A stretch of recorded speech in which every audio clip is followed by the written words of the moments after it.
오늘 읽을 하나님의 말씀은 신약 성경 고린도 전서입니다. 고린도 전서 11장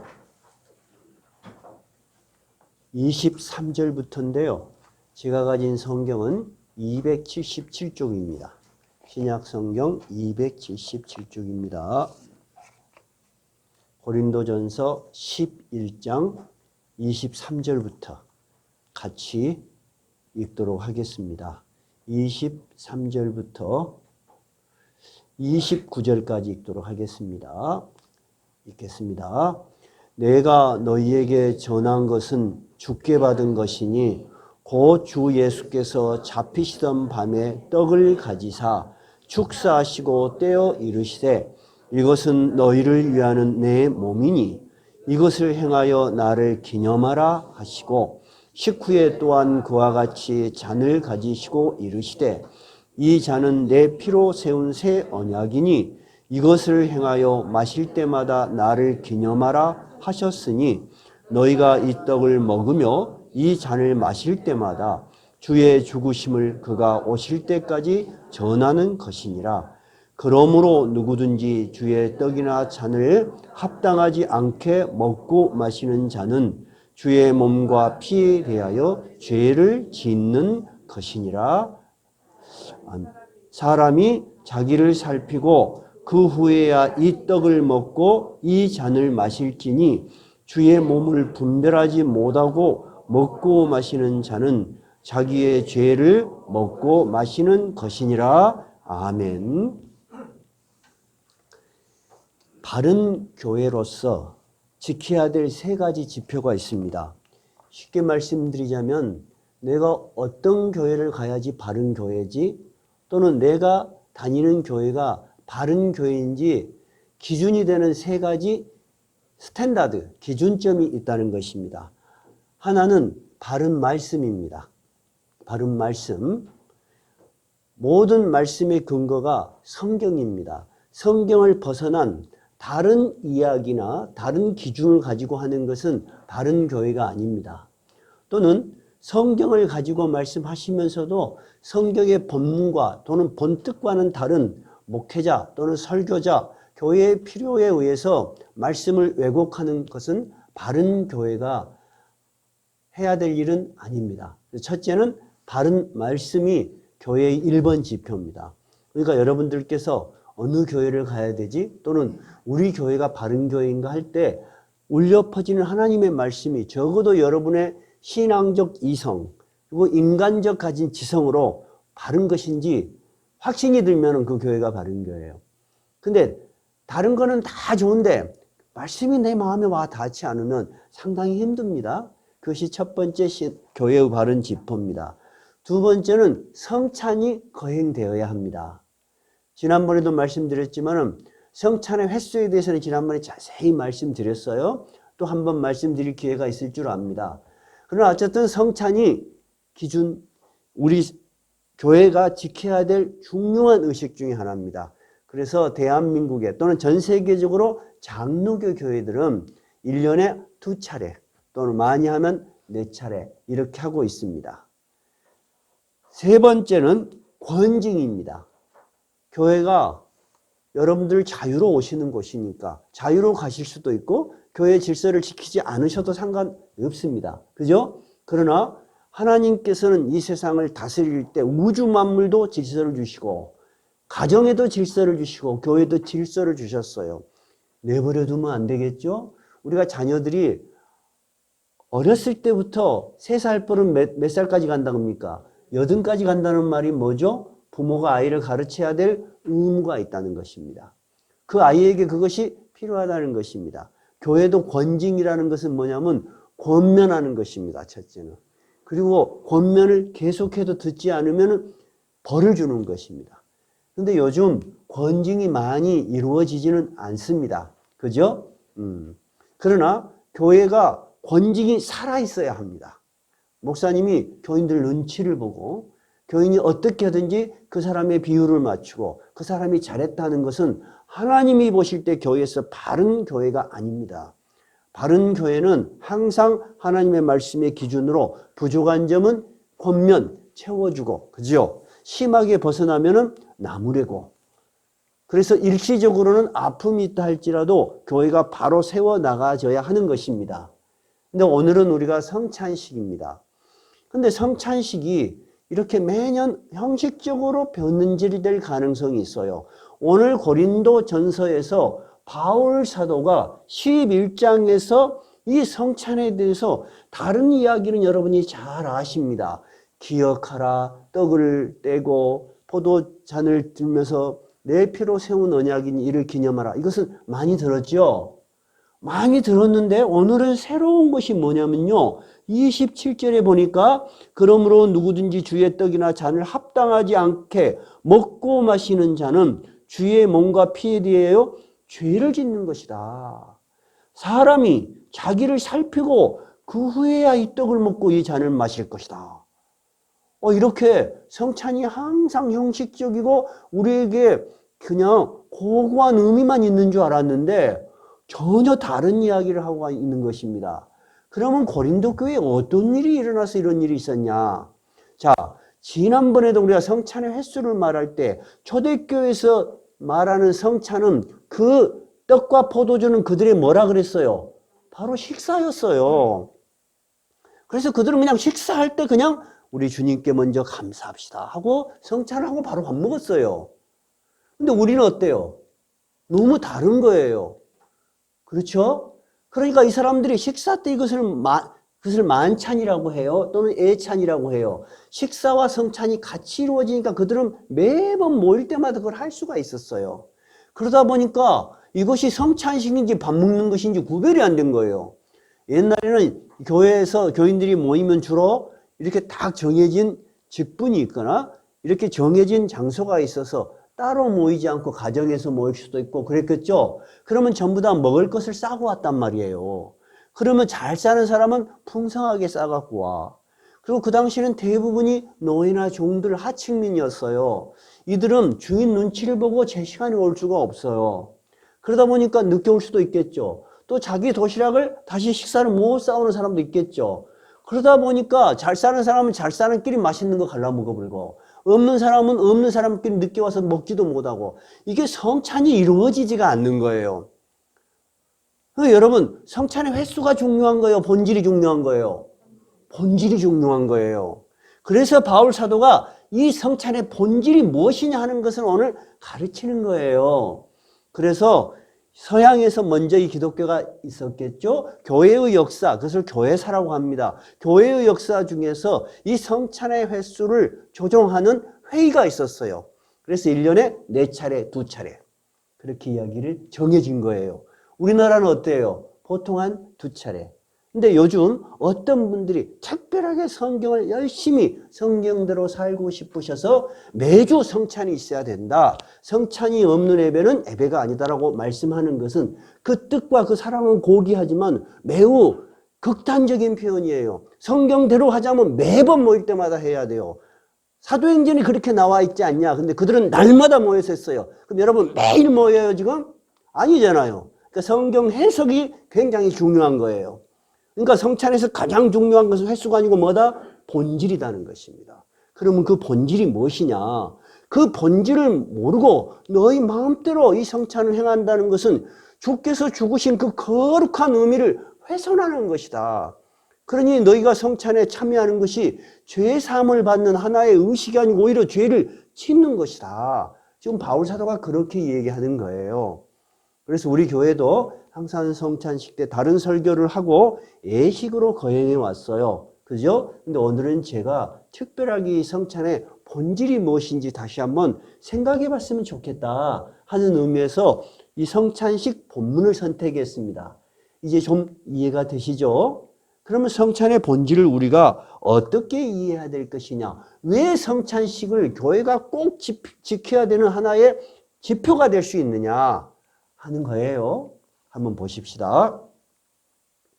23절 바울 사도가 고린도 교회에게 어떻게 이 얘기를 시작합니까? 내가 너희에게 전한 것, 이 전한 것이란 건 뭐죠? 성찬식입니다. 자, 잘 들어보세요. 그 당시 초대교회는 이런 구별된 성찬식이 있었다 없었다? 없었다는 것입니다. 그들은 무엇과 함께 했다고요? 식사, 만찬과 함께 했어. 그래서 성만찬 또는 애찬이라고 해요. 예수님이 마지막 유월절 날 행하시는 성찬도 만찬 후에 하신 것입니다. 잘 이해를 하셔야 돼요. 그래서 성경의 이해와 그 다음에 교회사, 교회들이 이런 문제를 어떻게 해결해 왔는가, 교회사를 동시에 알아야 돼요.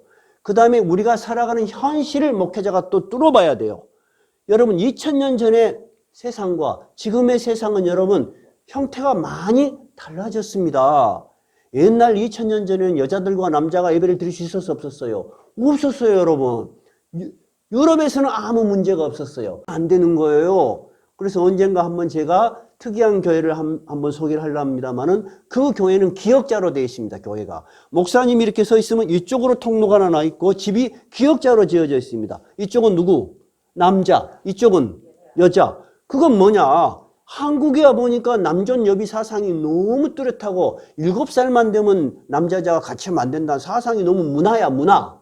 그러면 선교사들이 지혜를 가져야 돼. 이걸 어떻게 소화할 것인가? 그렇죠? 본질적인 것이 아닌 것은 항상 그 사회에 맞게 잘 적응해 가는 거예요. 그럼 남자, 여자 예배를 같이 드리기는 드려야 되겠는데 이들이 너무 적응하기 힘드니까 어때? 처음에는 양쪽으로 했어. 근데 지금 어때? 다 같이 드리잖아.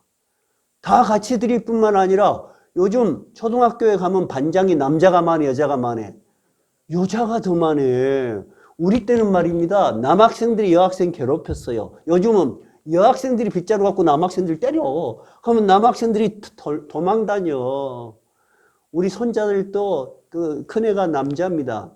여자애가 손녀입니다. 큰애가 울고 댕긴다니까. 큰 놈, 작은 놈한테 맞아. 엄마, 할아버지가 때렸어. 여자들이 너무너무 똑똑해졌습니다. 현실적으로 지능도 많이 높아졌고 대학 진학률도 여자들이 더 높습니다. 이런 것들이 현실입니다. 그러니까 우리는 성경, 그 다음에 교회사, 2000년 교회사 동안에 여러분 우리가 주장했던 많은 것들이 다 교회사에 있어요. 그것을 다 회의를 통해서 조정이 되어 온 거예요. 그러면 이 고린도 교회에 처음 바울 사도가 이 문제를 지적해서 보냈다는 것은 초대교회에도 성찬식에 관한 문제가 있었다 없었다? 있었다는 거예요. 어떤 문제가 있었다? 성찬식의 본질이 흐려져 버리고 형식화돼 버리고 평범한 밥 먹는 것으로 전락해 버렸다는 거예요. 그래서 바울 사도가 다시 기억시키는 거예요. 첫째, 교회의 지표로서 성찬식이 지켜야 될 이유는 23절, 내가 너희에게 이 성찬식을 전통으로 전해줬는데 이것은 사도들이 정한 게 아니라는 거예요. 누가 전한 것이다? 주님께 받은 것이야. 이거 직접. 주께서 친히 우리에게 가르쳐 주셨어. 주님이 우리에게 가르쳐 주셨으니까 우리는 이것을 당연하게 받아들여야 돼. 우리는 주님의 말씀 위에서 서 있는 교회예요. 첫 번째 우리가 성찬식을 귀하게 여겨야 되는 것은 전통이 아니고 뭐다? 주께서 주신 것이야. 근데 주께서 언제 주셨어? 그것을. 23절에 보니까 주 예수께서 잡히시던 밤에 자기가 이 밤만 지나면 죽으실 것인데 6월절 만찬을 제자들에게 베풀면서 이 의식을 처음 시행했다는 거예요. 그래서 주께서 잡히시던 밤에 떡을 가지시며 하늘을 향해서 축복 기도를 하시고 떡을 떼어 주시면서 이것은 너희를 위하는 내 몸이니 이것을 행하여 나를 기념하라. 너희들도 이렇게 하여 나를 기억해라. Remember, in honor of예요. 기념하고 높여라 하는 것입니다. 두 번째, 식후에 또한 그와 같이 잔을 가지시고 이때 잔은 뭐죠? 포도주예요. 그들은 일상적으로 포도주를 마셨어요. 이스라엘에 가보면 그 건조한 땅에 대부분이 포도주 농장입니다. 포도가 잘 자라고 그러다 보니까 포도주를 이렇게 잘 담궈요. 그래서 포도주를 주시면서 뭐라고 했습니까? 이 잔은 내 피로 세운 새 언약이야. 지금은 너희들이 포도주를 마시지만은 이것이 상징하는 것은 뭐다? 나의 피다는 거야. 그렇지? 새 언약이니 이것을 행하여 마실 때마다 나를 기억하고 높여라 하는 것입니다. 이것이 바로 사도들이 주 예수께 직접 받았던 하나의 전통이고 의식입니다. 그러면 주의 만찬 때에 일어났던 시기가 언제이라고요? 6월절입니다. 그러면 우리는 정말로 주께서 이렇게 말하시던 것이 있었는가 하고 한번 확인해 보는 게 좋을 것 같아요. 여기에 책갈피를 끼워 놓으십시오. 책갈피를 끼워 놓으시고 누가복음 22장 14절로 가십시다. 134쪽입니다. 134절입니다.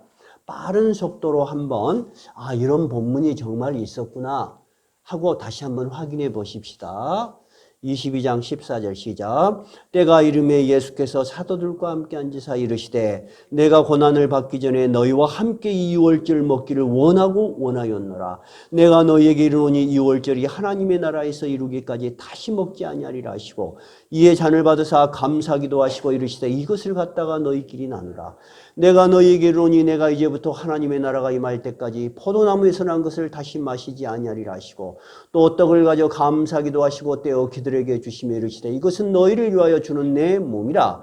너희가 이를 행하여 나를 기념하라 하시고 저녁 먹은 후에 잔도와 같이 하여 이르시되 이 잔은 내 피로 세우는 새 언약이니 곧 너희를 위하여 붓는 것이라. 자, 예수님께서 누가복음 직접 말씀하셨죠. 고린도전서에서는 누가 이 말을 그대로 옮기는 것입니까? 사도가 옮기는 것이죠. 2000년이 지난 지금은 누가 오늘 이 자리에서 이 말씀을 옮깁니까? 목사님이 여러분에게 그 말씀을 그대로 전해주는 거예요. 그러니까 이 말씀은 목사님이 성찬식을 거행하기 위해서 하는 말이 아니고 예수님께서 잡히시고 죽으시던 전날 밤 그의 제자들에게 그리고 영원히 이 세상에 다시 오시는 그날까지 이 예식이 행하여질 것을 알고 있었다는 것입니다. 여러분, 예수님이 돌아가신 지 지금 몇 년 됐어요? 2000년이 됐는데도 단 한 번도 이 지구상에 이 성찬식이 거행되지 않은 적이 없습니다. 그게 여러분 놀라운 거예요. 이제 예수님이 하신 말씀이 이해되시죠? 그래서 이 6월절에 예수님께서 이 의식을 행해 그러면 제자들은 이 의식이 어떤 의미인지를 알고 있었을까요? 몰랐을까요? 전혀 모릅니다, 여러분. 아니, 지금까지 예수님이 호산나 다윗의 자손이었고 사람들이 환영하고 막 난리 법석이 나고 자기 옷을 깔고 예수님 오신다고 난리를 쳤는데 이 밤이 지나면 예수님이 끌려가서 온몸이 찢어지는 고문을 당하시고 십자가에서 피 한 방울까지 다 흘려 죽는 일이 일어날 거라고 어떻게 예상할 수 있겠습니까, 여러분? 전혀 예상을 할 수가 없습니다. 근데 주님께서는 그 일이 일어날 줄을 아시고 그런 말입니다. 내가 이제 죽을 것이다. 너희들이 지금은 모르지만은 분명히 놀라운 사건을 만날 것인데 그 사건이 의미하는 것을 뭐라는 것을 너희들은 알 것이다, 모를 것이다. 알게 될 것이다. 그러면 그 이후에 다른 제자들에게는 예수님의 십자가의 죽음과 고통과 그것이 얼마나 어마어마한 고통이었는지 우리가 어떻게 알 수 있겠습니까? 우리는 알 수 없죠? 그러면 그 고통에 우리가 참여하고 우리가 예수님께서 우리 죄를 위해서 그렇게 죽으셨구나. 하나님이 우리를 용서하시기 위해서 우리를 그의 나라로 받아들이기 위해서 자기 아들을 죽이시고 그 예수의 십자가의 죽음을 받아들이는 자에게는 모든 죄를 용서하시고 받아들이겠다는 거예요. 여러분, 그런 일들을 우리가 어떻게 실제로 경험을 할 수 있죠? 그럼 예수님이 다시 오셔서 십자가에 죽을 수는 없잖아요. 그 고통에 참여하는 거예요. 그 용서를 감사하는 것이 바로 성찬식이에요. 그러니까 우리는 그냥 떡과 포도주를 마시는 게 아니고 2000년 전 그때로 다시 돌아가서 그분이 온몸을 찢어서 나를 위해서 죽었다. 그분이 한 방울 피까지 나를 위해서 죽었다. 다시 말하자면 나는 어떤 사람이라는 거요? 하나님 앞에 갈 수 없는 죄인이야. 근데 하나님은 너무 의로우셔. 너무 의로우셔서 구약시대는 어떻게 했어요? 자기가 죄를 지으면 어떻게 했죠? 양이나 염소를 가져가서 제사장한테 드렸어요. 그럼 제사장이 그것을 각을 떠서 다 몸을 제단에서 불살랐어요. 그리고 피를 제단에 부었어요. 그것이 구약의 속죄예요. 하나님은 여러분 추상적인 분이 아니세요. 죄를 굉장히 싫어하세요. 그리고 싫어하실 뿐만 아니라 사람들을 너무 사랑해서 하나님께 돌아오는 길을 늘 우리에게 제시를 하세요. 구약시대는 어떻게 제시를 하셨다고요? 여러분이 잘못된 일을 지을 수밖에 없는 연약한 사람들이요. 우리는 어떤 누구도 대단한 도덕적 품성을 가지고 있지 않아요. 여러분이 때로는 제법 도덕적으로 사는 것 같고 윤리적으로 사는 것 같고 경건하게 사는 것 같지만은 여러분 한번 지난 날들을 돌이켜봐요. 얼마나 부족한 게 많았어요. 여러분 부족한 건 많았어요? 안 많았어요? 엄청 많았어. 엄청 많았어. 어제도 돌아보면 부족했고 1년 전에도 돌아보면 부족했어. 부족함을 느낄 때마다 우리는 죄의식에 시달릴 필요가 없어요. 누구에게 나아가면 돼요? 하나님께 나아가면 돼요. 그래서 구약시대는 재물을 갖춰서 그것을 태워서 하나님께 용서를 구했어요. 하나님은 굉장히 정의로운 분이에요. 공의로운 분이에요. 근데 여러분도 여러분과 가까운 분들이 나에게 너무나 심하게 상처를 준 사람이 나에게 미안하단 말을 하지 않고 계속 뻔뻔한 자세로 내가 뭔 잘못이 있어? 그렇게 하면 여러분 그 사람이 마음에 가까이 가져요? 안 가져요? 안 가지죠. 하나님은 인격적인 분이세요. 우리가 이해할 수 있으세요. 그래서 구약시대는 그렇게 하나님께 나아갔어요. 그런데 시대가 이렇게 지나가면서 하나님께서 이스라엘 백성을 애굽 땅에서 인도하여 내시면서 제일 먼저 정하신 절기가 뭐예요? 유월절이잖아요. 내가 너희를 구원하였다. 근데 유월절 의식이 어린 양을 잡아서 피를 문설주에 바르는 거였잖아요. 그 의식을 거행함으로 하나님이 우리를 구원하셨다는 것을 기억하라. 그렇게 하나님이 가르쳐 주셨어요. 그러면 이스라엘 역사 속에서 유월절이 잘 지켜졌겠죠? 유월절은 지켜졌는데 문제점은요. 유월절이 형식이 돼가는 거예요. 그래서 구약 성경 제일 마지막이 뭐예요? 말라기예요. 해보세요. 말라기. 구약 성경 제일 마지막 말라기 1장 6절에 보면 하나님이 이 예배를 집례하는 대제사장들에 대해서 뭐라고 하냐면 내 이름을 멸시하는 제사장들아. 그렇게 이야기해요. 그러면서 더 심한 말이 뭔 줄 알아요? 여러분 제물을 바치기 위해서 짐승을 다 분해를 하면 배설물이 나오잖아요. 그것을 네 얼굴에 발라주겠다. 두 번째 말라기 1장 10절에서 11절에는 교회 문을 닫아버렸으면 좋겠다. 나에게 태우는 번제단의 냄새가 맡기가 싫다. 역겹다는 거야. 너의 마음속에 하나님이 죽어버렸어. 형식적인 예배 나는 조금도 원하지 않는다는 거예요. 조금도 원하지 않을 뿐만 아니라 가증스럽다는 거야. 그러니까 차라리 교회 문을 닫아 성전 문을 닫고 예배를 좀 안 드렸으면 좋겠다는 거야. 여러분 하나님의 분노가 이해가 돼요? 그것이 이해가 돼야지 여러분. 이 성찬식을 두고 바울 사도가 너희들이 너희들의 죄를 먹고 마시는 것이라고 염려하는 거예요. 여러분 예배는 형식이 아닙니다. 교회가 어떤 규모가 있든 여러분이 어떤 의미로 왔든 하나님 앞에 올 때 우리는 어떤 자세로 와야 돼요? 죄인된 우리를 살려주신 하나님의 은혜. 얼마나 쉽습니까 여러분? 여러분이 지난 날 남에게 말할 수 없고 떠올리기조차 싫은 많은 부끄러운 일들 있어요 없어요? 있죠. 근데 그것을 예수 그리스도의 이름으로 주님 제가 지난번에 미숙해서 이런 죄를 지었는데 제 마음에 너무 오래 남습니다. 용서를 구합니다. 하면 하나님이 다 용서를 해주시겠대요. 기억도 안 하시겠대요. 하나님 앞에 섰을 때 묻지를 않겠대요. 여러분 쉬워요 어려워요? 쉽죠? 그래서 사람들이 이렇게 얘기를 해요. 야 그렇게 쉬운 방법이 어디가 있겠냐? 너무 쉬워서 예수를 못 믿겠대요. 여러분 정말 그것을 하나님의 은혜라고 합니다. 여러분 너무 쉽습니까? 여러분 한번 손 한번 들어볼까요? 야 너무 쉽다. 너무 감사다 하는 사람 손 들어보십시오. 네, 대부분이 손 드셨네요. 두 번째, 너무 쉬워서 잘 안 믿어진다 한번 손 들어보십시오. 없습니까? 여러분, 우리는 너무 쉬워서 어때요? 감사해요. 근데 세상 사람들은 어때요? 너무 쉬워서 멸시를 해요. 그게 말이 되냐 하고 오지를 않아요. 그런 여러분이 너무 쉬운 것이 그들에게는 어때요? 너무 어려운 거예요. 하나님은 길을 확 열어놓고 어서 오라. 그렇게 하는데 그들은 너무 쉬워도 못 오겠대요. 어쩌고요. 오메 여수말로 환장하지. 근데 우리는 감사합니다. 감사합니다. 우리는 무엇을 의식하는 거요? 내가 하나님의 용서를 받을 죄인이었다는 거. 하나님의 용서가 아니면 이 자리에 올 수 없었던 죄인이었다는 것을 감사하는 거예요.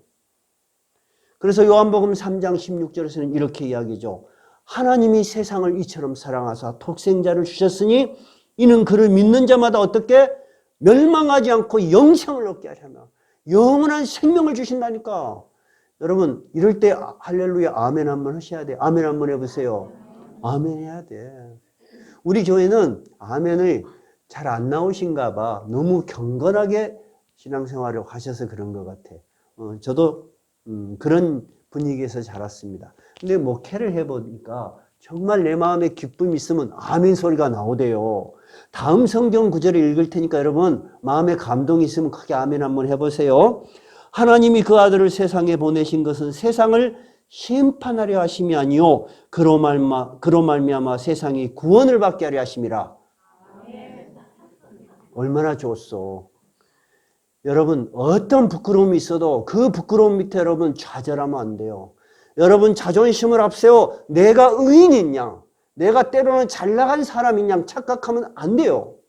그러면 여러분이 그렇게 훌륭한 사람이었다면, 훌륭할 수 있는 사람이었다면 하나님의 아들이 이 땅에 오서 죽으실 이유가 아무것도 없는 거예요.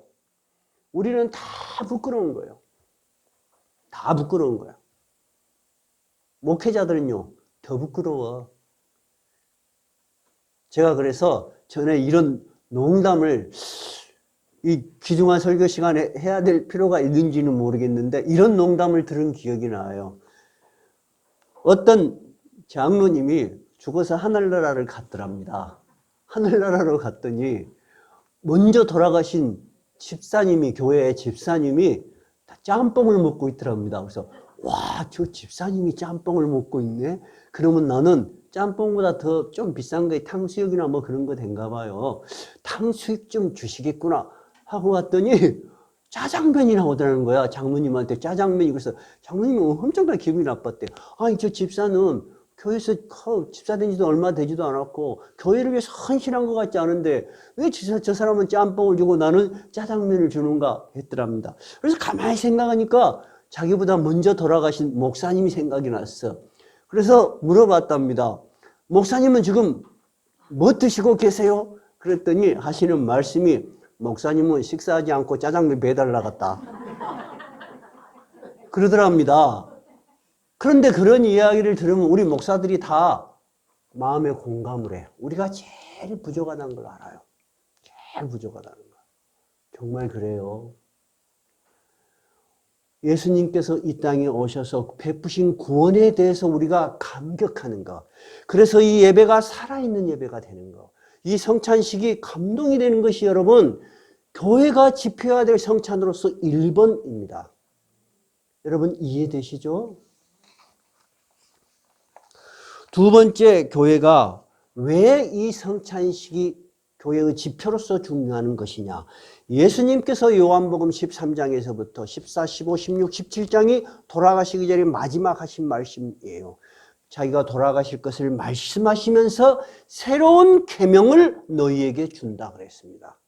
지금까지 이스라엘의 수백 년을 이어왔어. 1500년을 이어온 많은 율법이 다 그 율법 뭉뚱그려가지고 하나의 새로운 계명을 주르니 뭐라 그랬어요? 내가 너희를 사랑한 것처럼 너희도 서로 사랑하라. 여러분 사랑할 수 있는 거예요. 성찬식을 거치면서 우리는 남을 사랑하지 못했는가를 기억해야 돼요. 그래서 이번 크리스마스하고 송구영신 밤까지 이번 성탄절과 송구영신 특별한 행사는 내 마음속에 사랑을 표현하지 못한 가족을 포함하여 최소한 5명 이상에게 메시지 보내기입니다. 메시지 보내야 돼요. 사랑했단 말을 한 번도 그 사람한테 안 들었는데 어느 날 10년이 지나서 편지를 보내요. 너무너무 사랑해요. 이렇게. 너무너무 좋을 것 같아요. 그죠? 그럼 그 사람이 새로워져. 뭐가 새로워지죠? 하나님, 저 사람이 하나님을 믿으니까 이런 말을 하는구나 하고 생각이 돼요. 여러분, 이 세상에서 변함없이 사람들이 가지고 있는 본성이 뭐요? 변함없이 사람들이 가지고 있는 본성이 자기를 인정받고 싶어 합니다. 그죠? 여러분, 맞아요? 틀려요? 여러분이 뭔 일을 했어. 근데 누군가가 와서 참 잘했다, 애썼다. 그런 사람과 행사가 끝났는데 아무 말도 안 하는 사람과 여러분 어떤 사람이 더 마음에 들어? 전자요, 후자요? 전자지. 나하고 관심 없는 사람인 줄 알았는데 이 사람이 이런 관심을 가지고 있다니 하고 해주면 얼마나 좋겠습니까? 우리 큰 누나가 77세입니다. 저하고 12살 차이입니다. 나이 많으세요? 안 많으세요? 많으세요. 근데 지금도 열심히 간병인 일을 해. 얼마나 씩씩하게 사시는지 몰라. 그래서 내가 우리 서학장 권사님보다 서학장 끄떡 없어. 얼마든지 우리 건강하면 일하세요. 그래요. 근데 내가 누나를 위해서 무슨 격려의 말을 해주고 싶었어요. 저렇게 열심히 사시는데 진짜 격려를 해주고 싶다. 근데 TV를 보니까 시니어 모델을 보니까 우리 누나 항상 저 나이가 돼도 건강하게 저렇게 열심히 사시는데 시니어 모델을 한번 격려해 줬으면 좋겠다. 그런 마음이 생각이 났어요. 그래서 며칠 전에 전화가 왔어요. 누나, 내가 우리 집사람하고 상의해 봤는데 누나 시니어 모델 한번 해봤으면 좋겠어. 그러니까 너무너무 고맙다는 거예요. 3년 전에도 그런 꿈을 가져봤다는 거야. 근데 왜 그 꿈을 도전을 안 해봤어? 먹고 살기 바쁘니까. 그러겠죠? 그런데 학원을 한번 알아봤는데 한 달에 석 달인가를 다녀봐야 되는데 워킹 연습 막 이런 거 해야 되는데요. 그래서 내가 그랬어요. 누나는 워킹 연습 할 필요가 없어. 얼마나 빨리 걸어 다니는지 누나가 유튜브 보면서 연습해도 바로 뽑힐 거야. 그러니까 진짜 그럴까? 그러니까 진짜야. 그래 메시지가 왔어.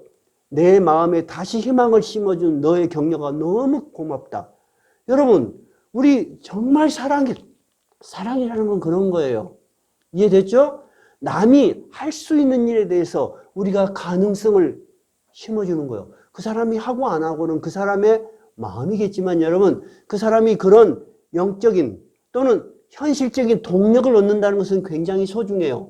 그래서 내가 그 누나가 좋아하는 걸 보면서 마음속에 이런 생각을 했어요.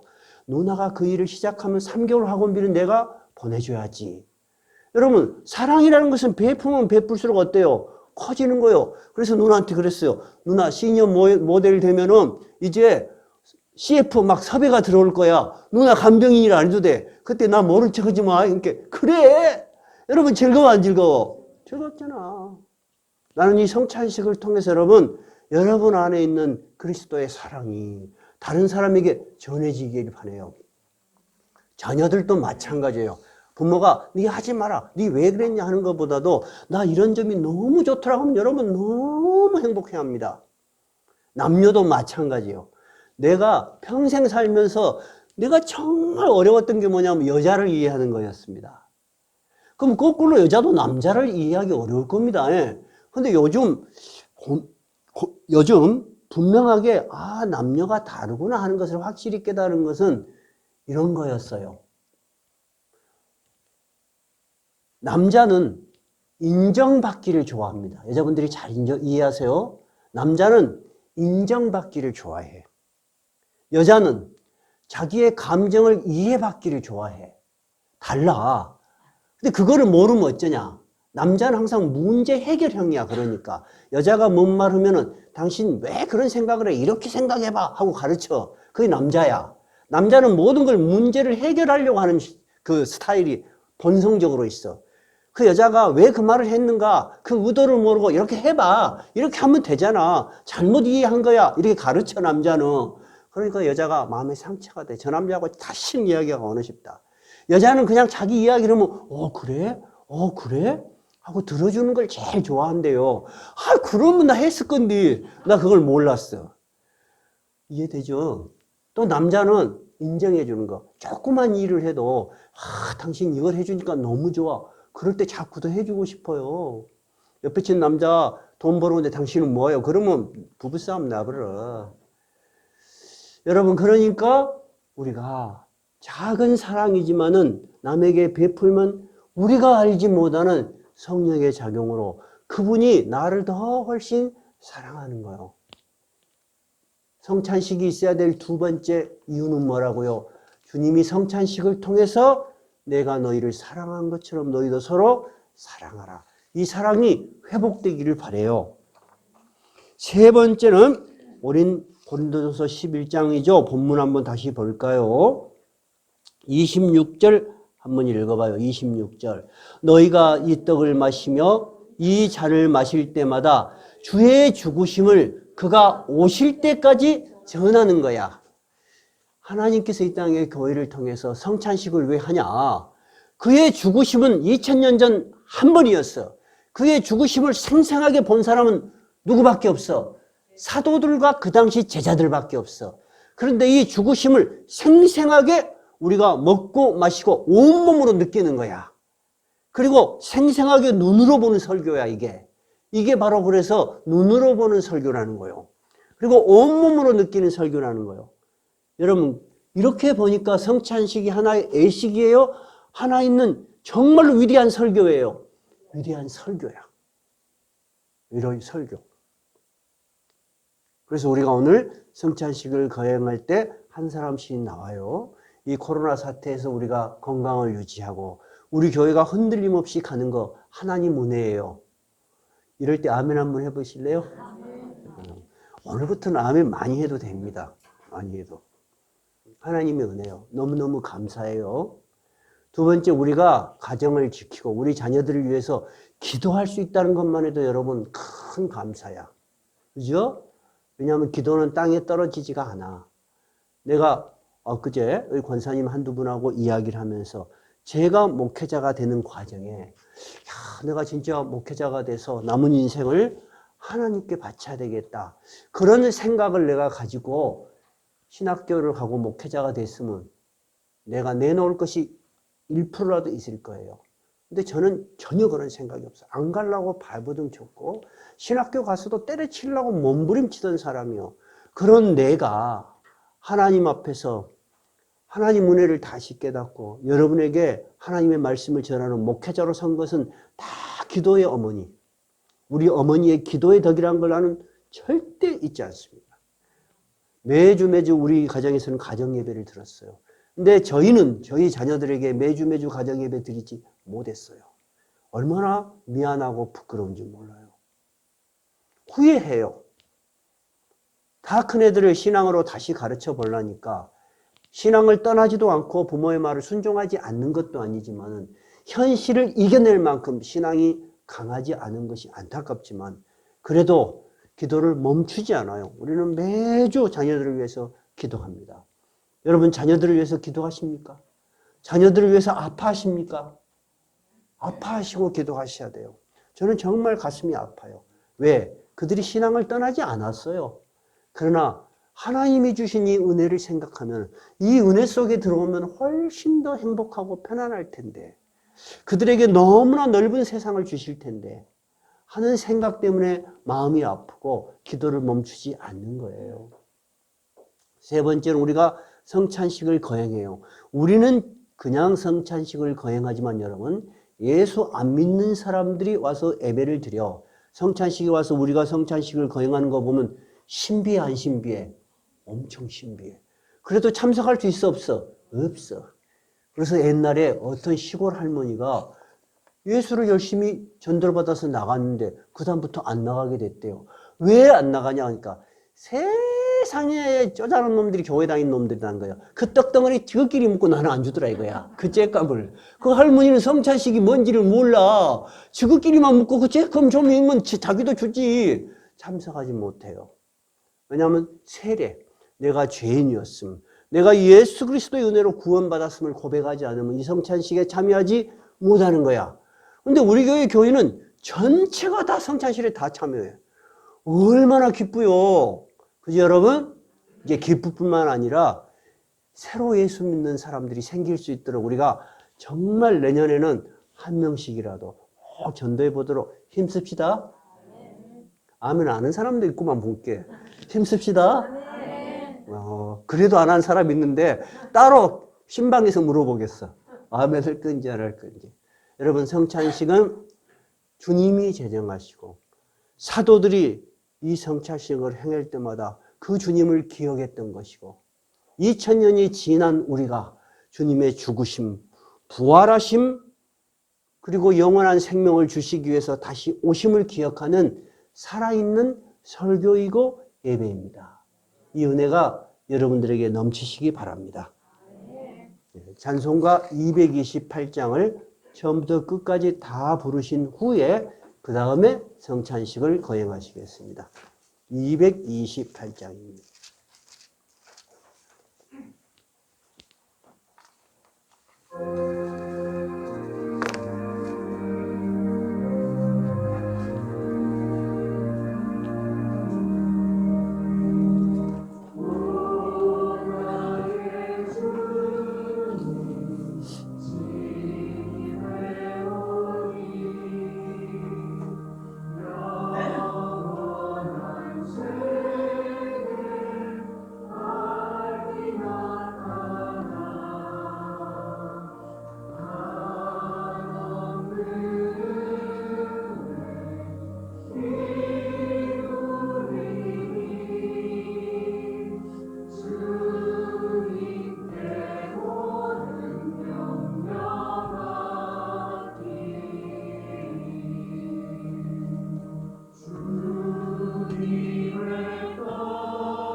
주님의 성찬 받을 때마다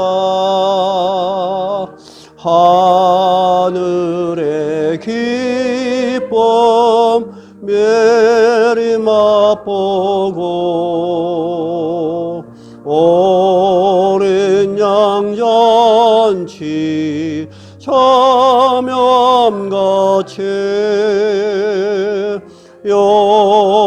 영원한 복을 내가 누리리.